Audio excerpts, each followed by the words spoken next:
నన్ను చంపేస్తా అన్నావు, జైలుకి పంపిస్తా అన్నావు, నా మనిషిని తీసేసుకున్నావు, 10 సంవత్సరాలు ఉన్న బంధాన్ని తీసేసుకున్నావు వాళ్ళకి మల్హోత్రా నువ్వు. మరి అదే మనిషి వాయిస్ ఒకసారి వినండి. అది కుక్క పిల్లలే కావచ్చు, బట్ ప్రేమ పంచుకున్న ప్రేమే.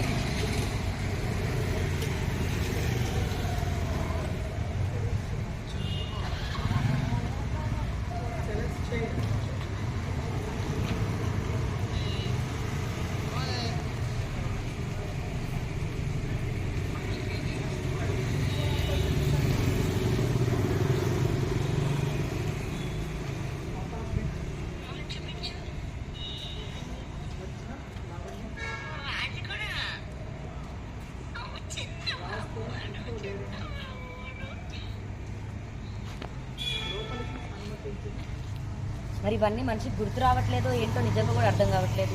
మరి నా బర్త్డే పోయిన సంవత్సరం